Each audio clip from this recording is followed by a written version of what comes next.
Ezequiel e o Vale de Ossos Secos. O livro de Ezequiel é o mais negligenciado na Bíblia. O tempo de Ezequiel foi difícil. Zedequias foi o último rei fantoche de Judá, autorizado a governar em Jerusalém com apenas um pequeno exército. A cidade foi novamente cercada, e o exército de Nabucodonosor capturou Zedequias. Cada um de seus filhos foi morto diante de seus olhos para que ele visse que a linhagem real havia terminado.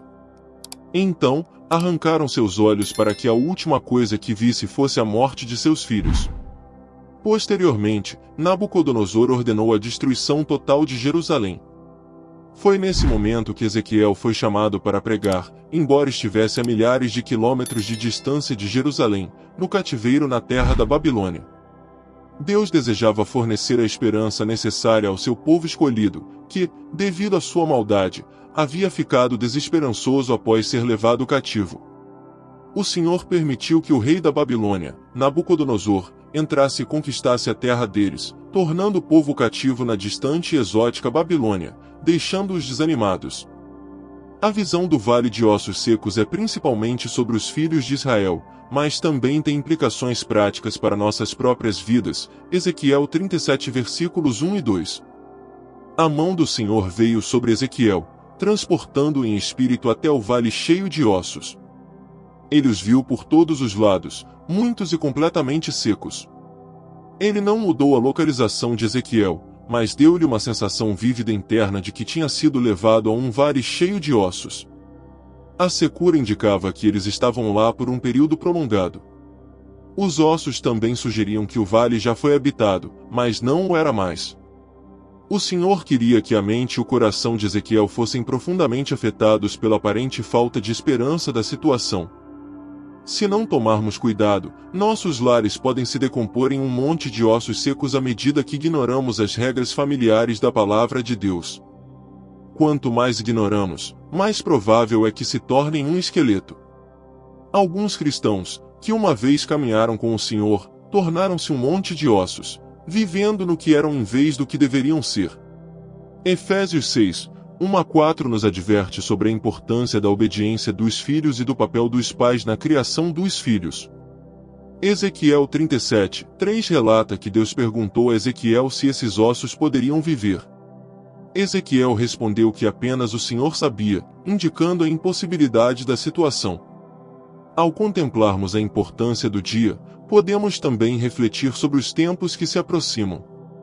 Se desejamos ver um avivamento, caberá ao Senhor realizá-lo, assim como fez no tempo de Ezequiel. No entanto, Deus é capaz de realizar tudo o que propõe. Ele é o Deus do inimaginável. Lucas 18, 27. Ele, porém, respondeu: as coisas que são impossíveis aos homens são possíveis a Deus. Ezequiel 37, versículos 4 a 8 relata o comando de Deus a Ezequiel para profetizar aos ossos secos. Ele ordenou que dissesse: ó ossos secos, ouvi a palavra do Senhor. Assim diz o Senhor Deus a estes ossos: eis que farei entrar em vós o fôlego da vida, e vivereis. Porei nervos sobre vós, farei crescer carne sobre vós, cobri-vos de pele e porei em vós o fôlego da vida, e vivereis. Então sabereis que eu sou o Senhor. Ezequiel obedeceu ao comando divino e profetizou. Houve um ruído, um tinido, e os ossos começaram a se unir, osso com osso.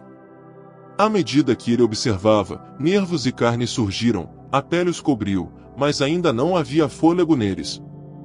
Essa visão de Ezequiel destaca a capacidade de Deus de trazer vida ao que parece impossível. Demonstra que, assim como Deus trouxe renovação aos ossos secos, Ele pode trazer renovação espiritual em nossas vidas e em tempos difíceis.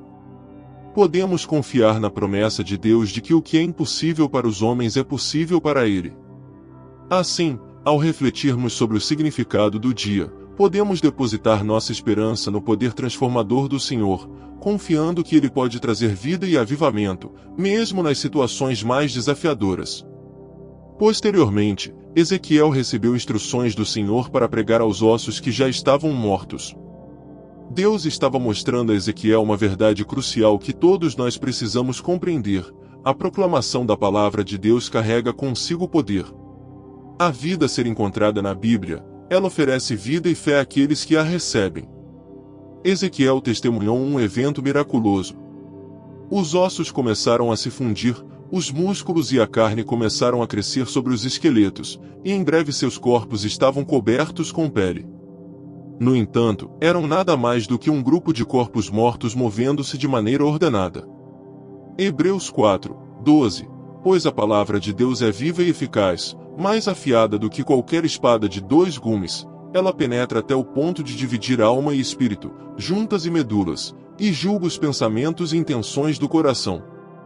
Romanos 10, 17. De sorte que a fé é pelo ouvir, e o ouvir pela palavra de Deus.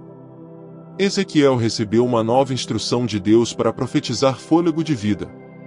O termo ventos é derivado da palavra hebraica ruá, que pode significar vento, fôlego ou espírito.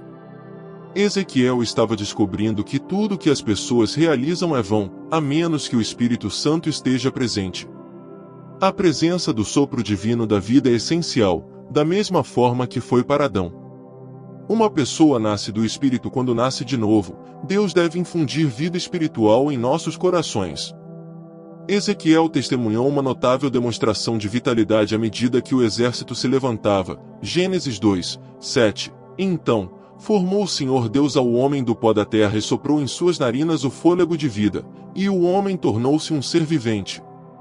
João 3, 5-8. Jesus respondeu: na verdade te digo que aquele que não nascer da água e do Espírito não pode entrar no reino de Deus. O que é nascido da carne é carne, e o que é nascido do Espírito é Espírito. Não te maravilhes de eu te dizer, importa-vos nascer de novo.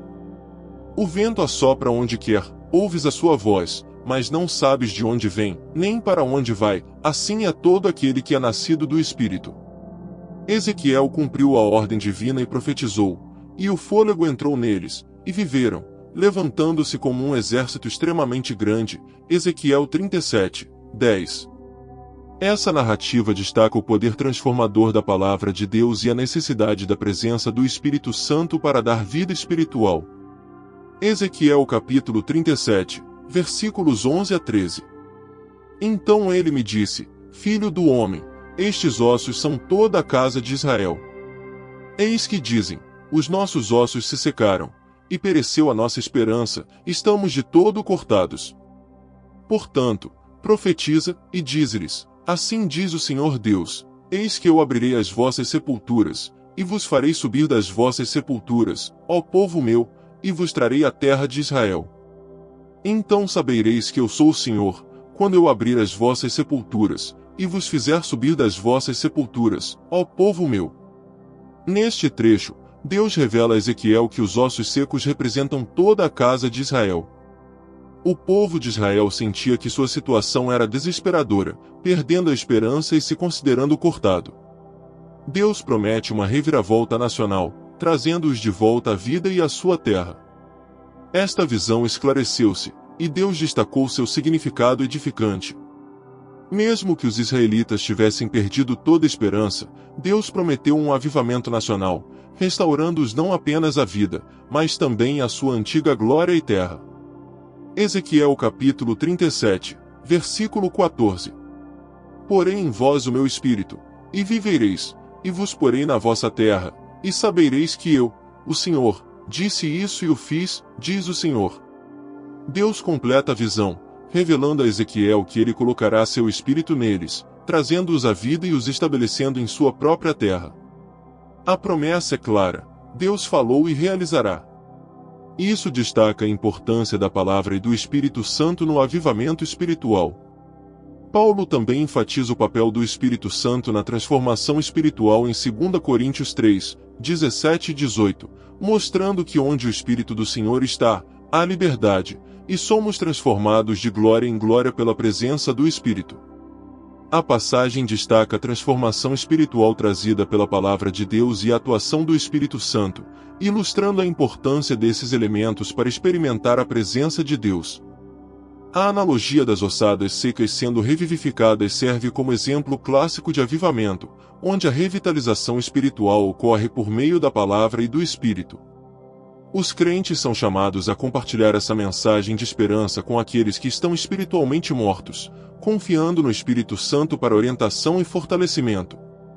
Efésios 2:1 destaca que, anteriormente, estávamos mortos em nossas transgressões e pecados, mas através da graça e fé em Cristo, fomos vivificados. Romanos 5:8 demonstra o amor de Deus, ao enviar seu Filho Jesus Cristo para morrer por nós, mesmo quando éramos pecadores, para que nós tivéssemos o perdão dos nossos pecados e a oportunidade de vida espiritual, a vida eterna. Inscreva-se no canal Sem Fermento, pregando simplesmente a verdade.